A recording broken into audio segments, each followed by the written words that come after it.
Hello everyone, আজকে আমরা bankers অ্যালগরিদমের দ্বিতীয় পার্ট রিসোর্স রিকোয়েস্ট অ্যালগরিদম নিয়ে আলোচনা করব। গত ক্লাসে আমরা ব্যাংকার্স অ্যালগরিদম নিয়ে বিস্তারিত জেনেছি। তো যারা ক্লাসটি করেন অবশ্যই ক্লাসটি করে তারপর এটা করবেন, না হলে এটা বুঝতে পারবেন না। কমেন্ট বক্সে লিঙ্ক দেওয়া আছে, অবশ্যই ক্লাসটি করে তারপর এটা করবেন। তো আমাদের এখানে কি দেওয়া আছে, সেমভাবে আমাদের এখানে সিস্টেম কোশ্চেনে দেওয়া থাকবে সিস্টেম হ্যাজ 5টা প্রসেস দেওয়া আছে এবং কিছু রিসোর্স দেওয়া আছে এবং রিসোর্সের প্রত্যেকটা রিসোর্সের জন্য ইনস্ট্যান্স দেওয়া আছে এবং আমাদের কোশ্চেনে টেবিল দেওয়া থাকবে। টেবিলে প্রসেস, ম্যাক্স নিড, অ্যালোকেশন দেওয়া থাকবে। আমাদের রিমেনিং নিড এবং অ্যাভেলেবল বের করতে হবে। তো max need, allocation, remaining need এগুলো কিভাবে কাজ করে বিস্তারিত আমরা ব্যাংকার্স অ্যালগরিদমে জেনেছি। অবশ্যই ক্লাসটি করে তারপর এটা করবেন। তো আমাদের এখানে প্রসেস দেওয়া ছিল, সেগুলো আমরা এখানে উঠেছি প্রসেস, এবং আমাদের ম্যাক্স নিড, অ্যালোকেশন এটা আমাদের কোশ্চেনে দেওয়া থাকবে। এরপর আমাদের রিমেনিং নিডটা কীভাবে বের করব। ম্যাক্স নিড হলো আমাদের এই প্রসেসটা কমপ্লিট হওয়ার জন্য এই প্রসেসের রিসোর্সের সর্বোচ্চ যে কয়টা ইনস্ট্যান্স দরকার সেটা হলো এইগুলো, এবং এই অ্যালোকেশন হলো এই ম্যাক্স নিড অর্থাৎ সর্বোচ্চ প্রয়োজন ছিল সেইখান থেকে সিস্টেম এই প্রসেসের জন্য কয়টা অ্যালোকেট করছে ইনস্ট্যান্স। তো এই সিস্টেম এ রিসোর্সের জন্য 7টা ইনস্ট্যান্স দরকার ছিল, সেইখানে সিস্টেম এ রিসোর্সকে একটা ইনস্ট্যান্স অ্যালোকেট করছে। তো বাকি আমার যে কয়টা থাকে অর্থাৎ বাকি আরও কয়টা প্রয়োজন সেটা হলো আমাদের রিমেনিং নিড। তাহলে আমরা ম্যাক্স নিড থেকে অ্যালোকেশন বাদ দিলে যেটা পাবো সেটা আমাদের রিমেনিং নিড। তো আমাদের এখানে এই রিসোর্সের জন্য দরকার ছিল 7টা ইনস্ট্যান্স, কিন্তু সিস্টেম এখানে একটা ইনস্ট্যান্ট অ্যালোকেট করছে। তাহলে 7 থেকে 1 বাদ দিলে কত, 6টা। তো এটা আমাদের আরও প্রয়োজন। তো P0 প্রসেসকে এক্সিকিউট করার জন্য এইটার আরও 6টা ইনস্ট্যান্স প্রয়োজন এইটার এই রিসোর্সের জন্য। সেমভাবে প্রত্যেকটা রিসোর্সের জন্য যে ইনস্ট্যান্সগুলো আরও প্রয়োজন ফুল কমপ্লিট করতে যেগুলো প্রয়োজন সেটা হলো আমাদের রিমেনিং নিড। তো সেমভাবে আমরা প্রত্যেকটা বের করেছি। তো ব্যাংকার্স অ্যালগরিদমে আমরা এগুলো ধরে ধরে সলভ করেছি, এই জন্য এটা আমরা বিস্তারিত দেখব না। অবশ্যই ক্লাসটা করে এটা করবেন। তো এখন আমরা এরপরে এটা প্রত্যেকটা সেমভাবে করব। এরপর আমরা অ্যাভেলেবল কীভাবে বের করেছি, অ্যাভেলেবল বের করি। আমাদের এখানে প্রত্যেকটা রিসোর্সের জন্য ইনস্ট্যান্স দেওয়া আছে। তো এ রিসোর্সের জন্য ইনস্ট্যান্স দেওয়া আছে 13টা, বি এর জন্য 6টা। তো এখানে আমাদের অ্যালোকেট হয়েছে টোটাল কয়টা, 9টা, এবং আমাদের দেওয়া ছিল 13টা। তাহলে 13 থেকে 9 গেলে কয়টা থাকে, 4টা। বি রিসোর্সের জন্য সেমভাবে 6টা দেওয়া ছিল, আমাদের অ্যালোকেট হয়েছে 3টা, এখানে বাকি আছে 3টা। তো সেমভাবে প্রত্যেকটা বিয়োগ করছি, মেন ইনস্ট্যান্স থেকে এটা বিয়োগ করছি, এবং যেটা আছে তাহলে আমাদের রিসোর্স এটা দেওয়া ছিল এবং অ্যালোকেট হয়েছে এই রিসোর্স। তাহলে এই মেন রিসোর্স থেকে এগুলো বাদ দিলে যেটা পাবো সেটা আমাদের অ্যাভেলেবল রিসোর্স। তো এই পর্যন্ত আমরা সলভ করার পরে আমাদের কন্ডিশন চেক করতে হবে। আমাদের এখানে ব্যাংকার্স অ্যালগরিদম নামে আমরা কি করেছিলাম, ব্যাংকার্স অ্যালগরিদমে আমরা সেভ সিকোয়েন্সের মাধ্যমে অ্যাভেলেবল পুরোটা সলভ করেছিলাম। কিন্তু আমাদের রিসোর্স রিকোয়েস্ট অ্যালগরিদমে একটু চেঞ্জ আছে, যেটাকে আমরা কন্ডিশন চেক করে সলভ করব। আমাদের এখানে রিকোয়েস্ট দেওয়া আছে। তো এখানে আমাদের কোনো একটা প্রসেসের জন্য প্রশ্নে রিকোয়েস্ট দেওয়া থাকবে। এখানে যেমন আমাদের P3 প্রসেসের জন্য রিকোয়েস্ট দেওয়া আছে এটা। এখন এই রিকোয়েস্টটার জন্য আমাদের এই P3-র অ্যালোকেশন, রিমেনিং নিড চেঞ্জ হবে এবং অ্যাভেলেবল ভ্যালুটা চেঞ্জ হবে। তো এই 3টা মান চেঞ্জ হওয়ার জন্য আমাদের কন্ডিশন চেক করে এই 3টা মান চেঞ্জ করব, এবং চেঞ্জ হওয়ার পরে আমাদের আপডেটেড যে ভ্যালুগুলো আসবে সেইটার জন্য একটা নিউ আপডেটেড টেবিল ক্রিয়েট করব, এবং সেটা আমরা ব্যাংকার্স অ্যালগরিদমের নিয়মে সলভ করব। তো আমরা এখন দেখি কি কি কন্ডিশন ইউজ করব। তো দেখো আমাদের এখানে প্রথম যে কন্ডিশনটা আছে, if request less than remaining need, অর্থাৎ আমাদের এখানে কোনটা রিমেনিং নিড, যে প্রসেসের রিকোয়েস্ট আছে। তাহলে পি প্রসেসের রিমেনিং নিড কত, 2112, এবং আমাদের এখানে রিকোয়েস্ট দেওয়া আছে 1011। তাহলে আমাদের এটা কি ট্রু হয়, রিকোয়েস্ট 1011 এবং আমাদের রিমেনিং নিড 2112, তাহলে আমাদের রিকোয়েস্টটা ছোট, অর্থাৎ আমাদের এই কন্ডিশন ট্রু। সেমভাবে এই কন্ডিশন ট্রু হইলে আমরা স্টেপ 2-তে যাব, অর্থাৎ স্টেপ 2টা কী করবে, এই রিকোয়েস্টটা চেক করব অ্যাভেলেবলের সাথে, অর্থাৎ অ্যাভেলেবল থেকে রিকোয়েস্টটা ছোট কিনা বা সমান কিনা। যদি হয় তাহলে পরের ধাপে যাব। তো আমাদের অ্যাভেলেবল আছে এখানে রিসোর্স 4312 এবং রিকোয়েস্টের মানটা দেওয়া আছে 1011, তাহলে আমাদের এই কন্ডিশনটাও মানছে। এবং আমাদের স্টেপ 3-তে যাবো। স্টেপ 3-তে কি, আপডেটেড ভ্যালু বের করবো আমরা। রিকোয়েস্ট 3, এই যে আপডেটেড 3টা ভ্যালু পাবো, অর্থাৎ আপডেট 3টা ভ্যালু কী কী হবে, এই P3-র অ্যালোকেশনের মান, রিমেইনিং নিডের মান এবং অ্যাভেলেবলের মান, অর্থাৎ 3টা ভ্যালু আমরা আপডেট করব এবং এই আপডেটেড ভ্যালু নিয়ে আমরা নিউ আরেকটা টেবিল ক্রিয়েট করব, যেটাকে আমরা পুরো অ্যাভাইলেবল ব্যাংকার্স অ্যালগরিদমের নিয়মে সলভ করব। অর্থাৎ এই অ্যালগরিদমে আমার দুইটা টেবিল হবে। প্রথমে কোশ্চেন থেকে আমরা এটা নিয়ে রিমেইনিং নিড আর অ্যাভাইলেবল বের করব। এরপরে এই রিকোয়েস্টের সাথে কন্ডিশন চেক করে আমরা এই ভ্যালু তিনটার আপডেটেড ভ্যালু নির্ণয় করব। যদি কন্ডিশন ট্রু হয়, সবগুলো ট্রু হয়, তাহলে আমরা আপডেটেড ভ্যালু বের করব এবং নিউ টেবিল ক্রিয়েট করব।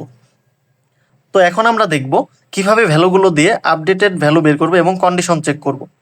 তো আমাদের এখানে স্টেপ 1 প্রথম কন্ডিশন কী ছিল? রিকোয়েস্টের সাথে আমরা রিমেইনিং নিড কন্ডিশন চেক করব। অর্থাৎ রিকোয়েস্ট যদি রিমেইনিং নিড থেকে ছোট হয় তাহলে আমাদের এটা ট্রু হবে এবং পরের ধাপে যাবে। তাহলে আমাদের রিকোয়েস্টটা কী ছিল? আমাদের রিকোয়েস্টটা ছিল 1011 এবং রিমেইনিং নিড ছিল 2112। তাহলে আমরা এটা কন্ডিশন চেক করি। রিকোয়েস্ট হলো আমাদের কত? 1011। এটা কি করবে? কম হবে এখানে। এবং আমাদের রিমেইনিং নিড ছিল 2112। তাহলে এটা কিন্তু ট্রু। এবং এটা ট্রু হয় পরের ধাপে আমরা যাব। পরের ধাপে কি ছিল? রিকোয়েস্ট। অর্থাৎ রিকোয়েস্ট আমাদের কত? 1011। এটার সাথে আমরা চেক করব অ্যাভেলেবল। আমাদের অ্যাভেলেবল কত ছিল? 4312। তো 4312। তো আমাদের এটাও কিন্তু ট্রু। এখন আমরা পরের ধাপে যাব। পরের স্টেপ কি? পরের স্টেপ হলো আমাদের এই কন্ডিশন দুইটা যদি ট্রু হয় তাহলে আমরা আপডেটেড ভ্যালু বের করব। আপডেটেড ভ্যালু কোনগুলোর? আমরা এই যে P3 সবগুলো সেম থাকবে, জাস্ট যেটা রিকোয়েস্ট পাঠাবে। আমাদের এখানে কোয়েশ্চেনে P3 জন্য রিকোয়েস্টের ভ্যালু দেওয়া ছিল, তো যেটা রিকোয়েস্টের ভ্যালু দেওয়া থাকবে সেটার অ্যালোকেশন, রিমেইনিং নিড এবং অ্যাভাইলেবল যে ভ্যালুটা সেটা চেঞ্জ করবে। অ্যাভাইলেবল ভ্যালুটা চেঞ্জ করব। তো আমরা এখন এটা কন্ডিশন ট্রু হয় আমরা এই আপডেটেড ভ্যালুগুলো বের করব। তো এখানে কি হবে?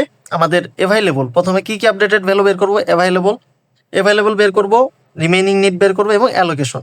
তো অ্যাভাইলেবল বের করব কীভাবে? অ্যাভাইলেবল ইকুয়াল টু অ্যাভাইলেবল, অর্থাৎ আমাদের আগের যে অ্যাভাইলেবল ছিল সেইটা থেকে আমরা রিকোয়েস্ট বাদ দিব। তাহলে আমাদের আগের অ্যাভাইলেবল কত ছিল? 4312। এটা থেকে মাইনাস করব হলো রিকোয়েস্ট কত আছে? 1011। তো এটা যদি আমরা বাদ দিই তাহলে আমাদের কত আসে? তো 4 থেকে 1 বাদ দিলে আমাদের থাকে 3। এরপরে 3 থেকে 0 বাদ দিলে 3। এরপরে 1 থেকে 1 বাদ দিলে 0, 2 থেকে 1 বাদ দিলে 1। তো এইটা আমাদের নিউ আপডেটেড অ্যাভাইলেবলের ভ্যালু। এই সেমভাবে আমরা এই দুইটাও বের করব, অ্যালোকেশন। তো আমরা কীভাবে বের করব? প্রত্যেকটারই আগের ভ্যালু থেকে রিকোয়েস্টের ভ্যালু বাদ দিলে আমরা নিউ আপডেটেড ভ্যালুটা পাবো। তো অ্যালোকেশনের ভ্যালুটা কত ছিল আমাদের আগের? আমাদের আগের অ্যালোকেশনের ভ্যালুটা ছিল 2110। 2110 মাইনাস হলো রিকোয়েস্টের ভ্যালু কত? 1011। তো আমরা নিউ আপডেটেড একটা ভ্যালু পাবো, সেটা হলো কত? 2 থেকে 1 গেলে 1 থাকে, 1 থেকে 0 গেলে 1, 1 থেকে 1 গেলে 0, 0 থেকে 1, এখানে 1ই থাকে 0 থেকে 1 গেলে। এখন রিমেইনিং নিড, এটাও সেমভাবে বের করব। রিমেইনিং নিড আমাদের আগে কত ছিল? রিমেইনিং নিড আমাদের ছিল 2112। তাহলে 2112 মাইনাস রিকোয়েস্ট ছিল, রিকোয়েস্টের মান কত? 1011। সেমভাবে এটা আমরা বের করব। এটা কত হবে? 2 থেকে 1 গেলে 1, 1 থেকে 0 গেলে 1, 1 থেকে 1 গেলে 0, 2 থেকে 1 গেলে 1। এই হলো, এগুলো এই তিনটা হলো আমাদের আপডেটেড ভ্যালু। এই তিনটা আপডেটেড ভ্যালু আমরা কোথায়, এগুলো আমাদের কোথায় হবে? P3 এর আমাদের যে এই যে এখানে আপডেটেড ভ্যালুগুলো হবে। অর্থাৎ আর বাকিগুলো সব সেম থাকবে, জাস্ট যেইটাই রিকোয়েস্ট আসবে প্রশ্নে বলা থাকবে যে রিকোয়েস্টের মান দেওয়া থাকবে, সেইটার ভ্যালুগুলো চেঞ্জ হবে, সেইটার দুইটা ভ্যালু এবং আমাদের অ্যাভাইলেবল রিসোর্সের ভ্যালুগুলো চেঞ্জ হবে। তো আমরা তিনটা কন্ডিশন চেক করে ট্রু হয় আমরা তিনটারই আপডেটেড মান বের করেছি। এখন এই তিনটা আপডেটেড মান এই টেবিলে বসিয়ে এই টেবিলটা সলভ করব। তো এখানে আমরা আপডেটেড মানগুলো বসানোর পরে আমরা অ্যাভাইলেবলের মানটা ব্যাংকার্স অ্যালগরিদম যেভাবে করেছি ঠিক সেমভাবে সেম রুলসে এটা সলভ করব।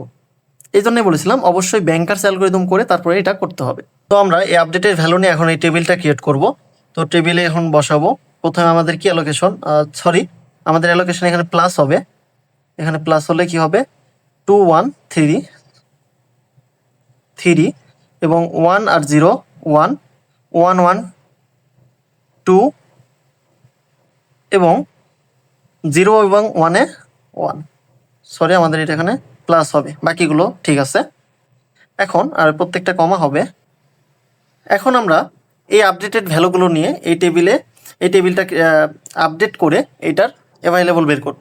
তো আমাদের অ্যালোকেশন কত এখানে 3 1 2 1 এবং আমাদের রিমেইনিং নিড কত 1 1 0 1। তো আমাদের অ্যাভাইলেবলের আপডেটেড ভ্যালু আমরা কত পেলাম 3 3 0 1। তাহলে এখানে আমরা বসিয়ে দিই 3 3 0 1। এখন এটা হলো আমাদের অ্যাভাইলেবল রিসোর্স, অর্থাৎ আমাদের এইগুলো অ্যালোকেট হওয়ার পরে আমাদের এই রিসোর্সের ইনস্ট্যান্সগুলো অ্যাভাইলেবল আছে। এখন এই রিসোর্সগুলো আমরা এই প্রসেসগুলোতে অ্যালোকেট করব। এটা কীভাবে করব সেভ সিকোয়েন্সের মাধ্যমে। আমরা ব্যাংকার্স অ্যালগোরিদমে যেভাবে করছিলাম ঠিক সেম নিয়মে এটা আমরা এখন সলভ করব। তো এই প্রসেসগুলোকে এক্সিকিউট করব। তো কোনটাকে আমরা আগে এক্সিকিউট করব, যেই প্রসেসটার রিমেইনিং রিকোয়ারমেন্ট সবচেয়ে কম সেটাকে আমরা আগে এক্সিকিউট করব বা এই রিসোর্সগুলো অ্যালোকেট করব। তো আমরা প্রথম থেকে চেক করব। তো আমরা চেক করি। তো আমাদের এখানে অ্যাভাইলেবল রিসোর্স আছে কত 3 3, এ রিসোর্সের মান 3 অ্যাভাইলেবল, বি রিসোর্সের জন্য 3টা অ্যাভাইলেবল আছে, সিতে অ্যাভাইলেবল নাই, ডি এর জন্য একটা অ্যাভাইলেবল আছে। তো আমরা এখন চেক করি P0 থেকে চেক করব আমরা এই প্রসেসের রিমেইনিং নিড কত 6, কিন্তু আমাদের অ্যাভাইলেবল আছে 3, তো এটা বাদ। এরপরে আমাদের এটা 1, এটা 3, এটা 1, এটা 3 আছে, এইটাই দেখো সিতে আমাদের কোনো অ্যাভাইলেবল নাই, কিন্তু আমাদের P1 প্রসেসের জন্য এটা 2টা প্রয়োজন, তো এটাও বাদ। P2 6 আছে, এতে 3, এটাও বাদ। P3-তে দেখো এখানে 1 আছে, এটা 3 1 3, এটা 0, এটাও 0, তো P3 প্রসেসে এটা সম্ভব। অর্থাৎ আমাদের যে অ্যাভাইলেবল আছে এটা দিয়ে আমরা P3-কে এক্সিকিউট করতে পারবো, অর্থাৎ এই রিসোর্সগুলো P3-তে অ্যালোকেট হতে পারবে। তো আমরা এটা নিব এখন P3।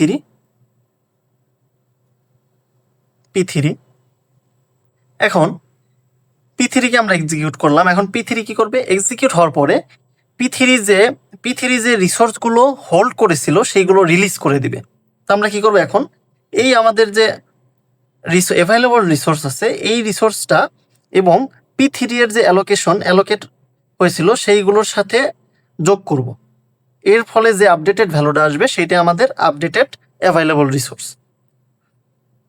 তো আমরা এটা যোগ করি 3, আর এখানে এ রিসোর্সের মান কত 3, তাহলে 6, বি রিসোর্সের মান 3, এটার বি রিসোর্সের মান 1, তাহলে কত 4, এরপরে কত এটা 2, এটা 0, তাহলে 2, এটা 1, এটা 1, তাহলে 2।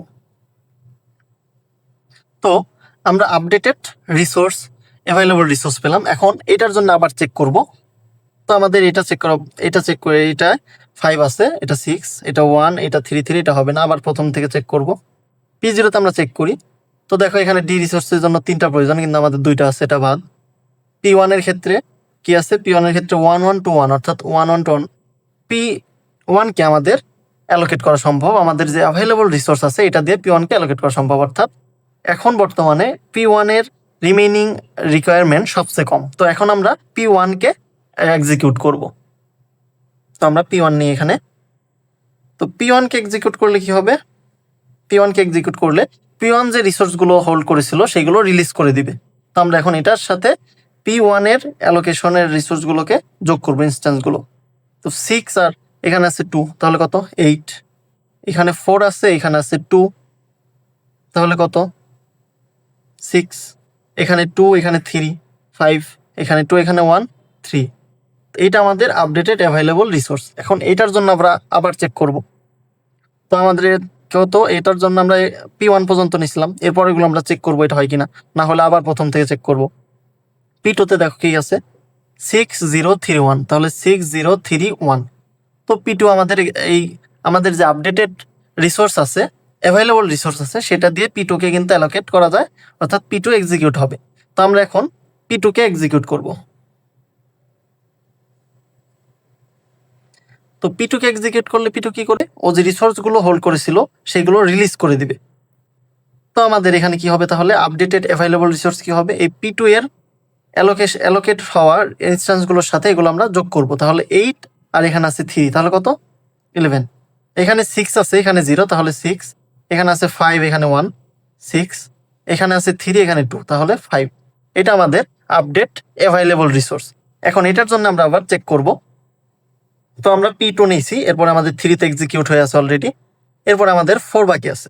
তাহলে 4 এ কি কি আছে? 4 এর রিমেইনিং রিকোয়ারমেন্ট কি কি আছে? 5 এর জন্য 5 আমাদের এতে অ্যাভেলেবল আছে।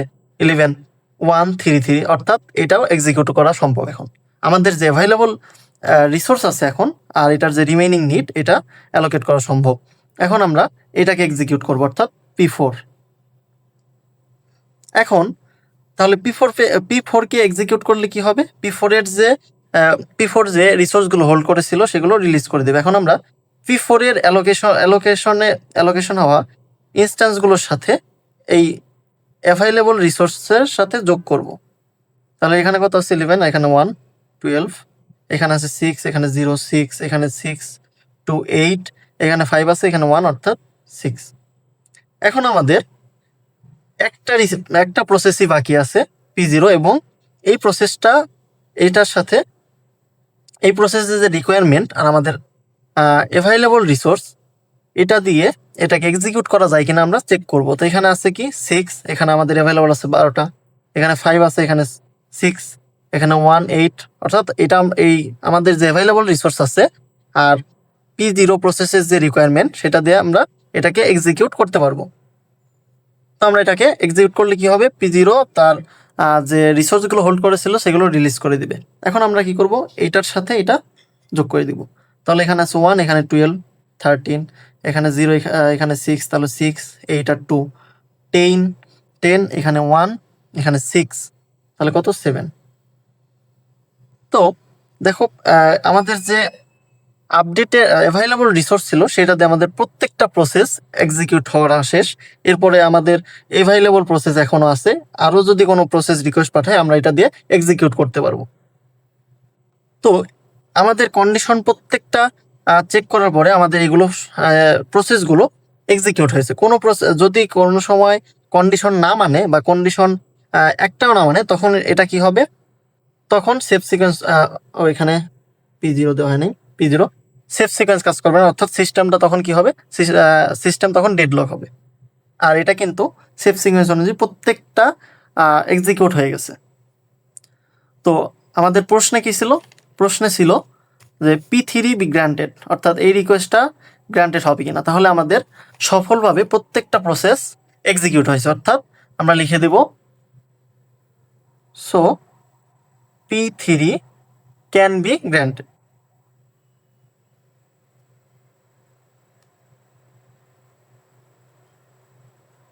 তো খুব সহজে আমরা এই অ্যালগরিদমটা করলাম।